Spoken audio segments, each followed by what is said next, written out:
America और चीन तनाव के बीच आज बाइडेन और जिनपिंग बात करने वाले हैं। बाइडेन जिनपिंग के बीच आज टेलीफोन पर बात होने वाली है। ताइवान, इंडो पैसिफिक समेत कई मुद्दों पर आज बातचीत संभव है। तो एक बार फिर से आपको बता दें, आज बहुत ही महत्वपूर्ण ये जानकारी सामने आ रही है। अमेरिकी प्रेसिडेंट जो बाइडेन और चीन के राष्ट्रपति शी जिनपिंग की आज फोन पर बातचीत होने वाली है। ताइवान, इंडो पैसिफिक समेत कई मुद्दों पर बातचीत संभव है। ताइवान के साथ चीन की तनातनी के बीच आज अमेरिकी राष्ट्रपति जो बाइडेन की चीनी राष्ट्रपति शी जिनपिंग के साथ बातचीत होगी, लेकिन दोनों आमने सामने नहीं बल्कि टेलीफोन के जरिए मंथन करेंगे। आज होने वाली बातचीत दोनों नेताओं के बीच 5वीं मुलाकात होगी। आपको बता दें कि अगस्त में अमेरिकी हाउस स्पीकर नैन्सी पेलोसी की ताइवान यात्रा को लेकर चीन ने बाइडेन प्रशासन को कड़ी चेतावनी दी है, जिसके बाद पेलोसी की यात्रा को रद्द करने को लेकर पेंटागन ने अपने सुझाव दिए थे। किसान ने उगाई फसल की कीमत तय करेगा किसान। किसान खुद अपना मालिक बनना चाहिए। फ्रीडम ऐप डाउनलोड कीजिए और खुद अपना मालिक बने। बहरहाल बाइडेन और जिनपिंग 4 महीने बाद पहली बार बातचीत करेंगे। इसके अलावा कई और मुद्दों पर दोनों के बीच बातचीत की संभावना है, जिसमें बाइडेन और जिनपिंग की मुलाकात में उत्तर कोरिया के परमाणु कार्यक्रम, इंडो पैसिफिक रीजन में तनाव, यूक्रेन में रूस के युद्ध पर वाशिंगटन और बीजिंग के बीच मतभेद और ईरान परमाणु समझौते को फिर से बहाल करना शामिल है। बाइडेन और जिनपिंग बातचीत के दौरान ट्रंप के कार्यकाल के दौरान चीन पर लगाए कड़े करों को लेकर मौजूदा अमेरिकी सरकार की समीक्षा की स्थिति पर भी चर्चा हो सकती है।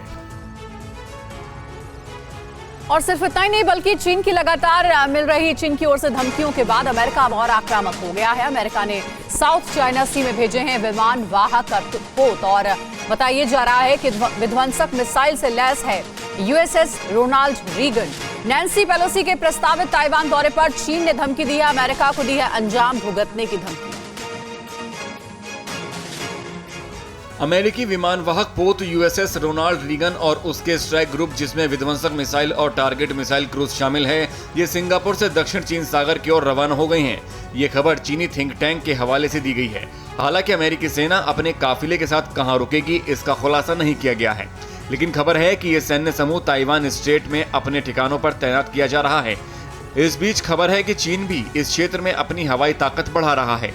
दरअसल तनातनी की स्थिति अमेरिकी हाउस स्पीकर नैन्सी पेलोसी की ताइवान यात्रा को लेकर चीन की धमकी के बाद पैदा हुई है। हालांकि अमेरिकी अधिकारियों का कहना है कि ताइवान उड़ान के दौरान नैन्सी पेलोसी के विमान पर बीजिंग हमला नहीं करेगा, लेकिन रिस्क नहीं लिया जा सकता। ऐसे में एक गलत कदम या गलतफहमी उनकी सुरक्षा को खतरे में डाल सकती है। इसीलिए पेंटागन हर परिस्थिति आपातकाल की चुनौतियों से निपटने की तैयारी कर रहा है। अमेरिकी अधिकारियों के मुताबिक वो अपनी सैन्य गतिविधियां हिंद प्रशांत क्षेत्र में बढ़ा रहा है, जो तत्काल ताइवान की उड़ान के लिए तैयार होंगे ताकि सुरक्षा कवच तैयार किया जा सके। चीनी समाचार पत्र ग्लोबल टाइम्स का नया प्रोपेगेंडा सामने आया है। Fixed wing plan anti submarine warfare विमान की तस्वीरें ट्वीट की गई हैं। रात में भी पनडुब्बियों को खोजने और उन पर हमला करने का दावा किया गया है। इन तस्वीरों के जरिए चीन ने दुनिया को जताया है कि वो गहरे समुद्र में रात के वक्त भी पनडुब्बियों को खोज निकालने और उन पर हमला करने की ताकत जुटा चुका है। दरअसल ये fixed wing plan anti submarine warfare यानी ASW विमान की तस्वीरें हैं, जिसे चीन की सरकारी मीडिया ग्लोबल टाइम्स ने ट्वीट किया है। इस बीच समाचार एजेंसी सिंहुआ की एक रिपोर्ट के अनुसार चीनी राष्ट्रपति शी जिनपिंग ने कहा है कि चीन घरेलू और अंतर्राष्ट्रीय स्तर पर पहले ही कई अधिक जटिल जोखिमों और चुनौतियों का सामना कर रहा है। एक कार्यक्रम के दौरान जिनपिंग ने भरोसा दिलाया कि वो इसे लेकर पंचवर्षीय रोड मैप तैयार कर रहे हैं। बताया जा रहा है कि चीन ने यह तकनीक ताइवान पर अपने दावे को और पुख्ता करने की हैसियत से विकसित की है।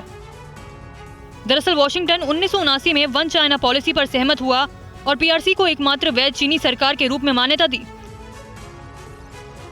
लेकिन जब से अमेरिकी प्रतिनिधि सभा की स्पीकर नैन्सी पेलोसी ने ताइवान की यात्रा की घोषणा की है, बीजिंग ने स्वतंत्र राज्य के रूप में उसे मान्यता देने और एक चीन नीति का इसे उल्लंघन मानता है और ताइवान को कोई और देश या फिर खुद को स्वतंत्र बताता है तो फिर सैन्य कार्रवाई से भी वो पीछे नहीं हटेगा। अगली बड़ी खबर का रुख कर रहे हैं। जापान ने चीन पर लगाया है जासूसी का आरोप। PLA का टोही ड्रोन ताइवान के पास देखने का दावा है और ताइवान ने भी ड्रोन के समुद्री इलाके में दाखिल होने की बात कही है।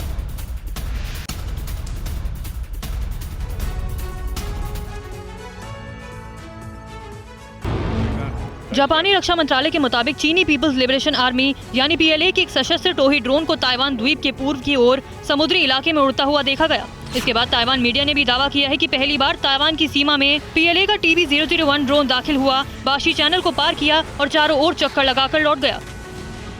ये घटना ताइवान के वार्षिक हान क्वांग सैन्य अभ्यास के पहले दिन की है। इस घटना ने ताइवान की रक्षा प्राधिकरण की विफलता को सामने ला दिया है। जाहिर है कि ड्रोन और विमान की सुरक्षित वापसी के बाद चीन के हौसले बढ़ेंगे और वो उसके सुरक्षा किले को भेज सकती है। ऐसे में सवाल उठ रहे हैं कि क्या ताइवान पर चीन हमला करने जा रहा है। बहरहाल ताइपे ने किसी भी संभावित घटना से निपटने के लिए एयर रेड अभ्यास भी शुरू किया है। ताइवान में सड़कों को खाली करा दिया गया और लोगों को घरों में रहने के आदेश जारी किए गए हैं। स्थानीय समय अनुसार रात के 1:30 बजे आधे घंटे तक इवैक्यूएशन ड्रिल के तहत सायरन की आवाज सुनाई दी गई है। वहीं लोगों को मिसाइल अलर्ट के तौर पर मैसेज के माध्यम से सुरक्षित स्थानों पर जाने के लिए कहा गया है। किसान ने उगाई फसल की कीमत तय करेगा किसान। किसान खुद अपना मालिक बनना चाहिए। फ्रीडम ऐप डाउनलोड कीजिए और खुद अपना मालिक बने।